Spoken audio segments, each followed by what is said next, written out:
Ok. Irmãos, eu entendo que a resposta ela é muito simples.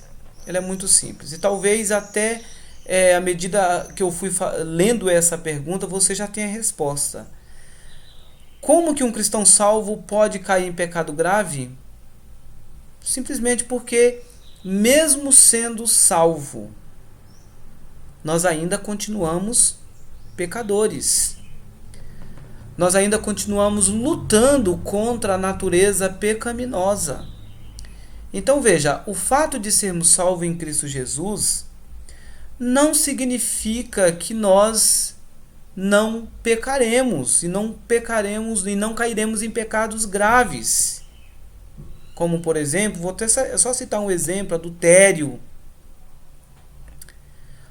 Então veja, nós somos sujeitos. A Bíblia diz: aquele que está em pé, veja que não caia. Veja que não caia.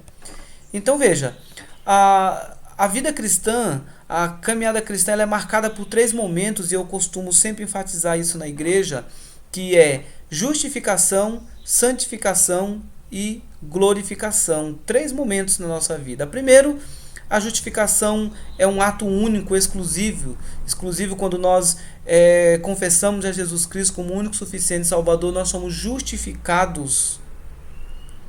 Mas não é um processo.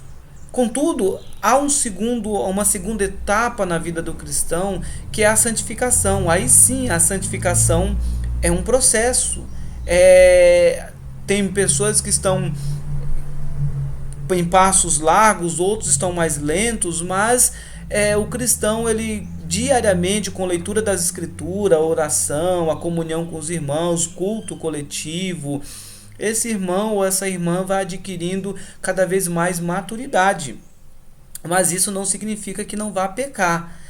Então veja, o fato de sermos ainda pecadores nos torna sujeitos a qualquer pecados. A Bíblia diz que o único pecado que não é perdoado é a blasfêmia contra o Espírito. É quando há uma rejeição contumaz da palavra de Deus.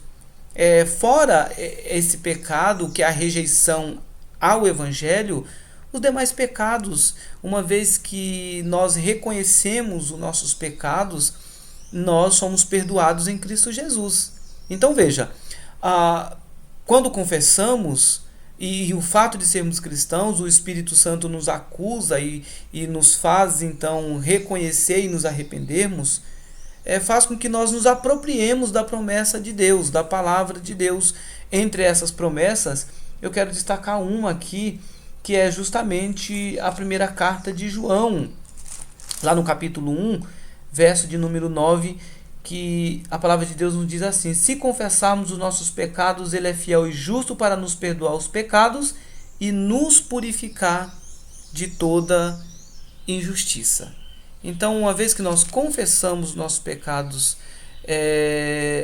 o Senhor nos purifica de toda a injustiça.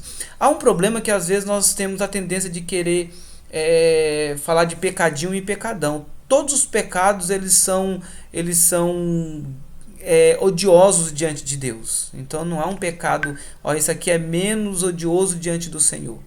Existem consequências maiores e menores, mas eu acredito que quem fez a pergunta falando de pecado grave está pensando na questão da consequência, porque há pecados menos graves, mais graves. Eu diria que há consequências diferentes, mas pecado é pecado.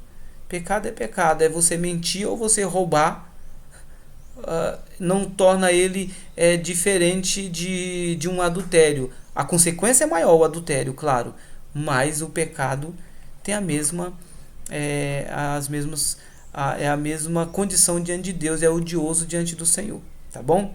Mas o cristão, ele é sujeito a pecados, porque ele ainda é pecador. Ele ainda é pecador num processo de santificação, e isso só se dará quando ele for glorificado, quando nós formos glorificados com Cristo Jesus. Aí cessou a luta contra o pecado, tá bom?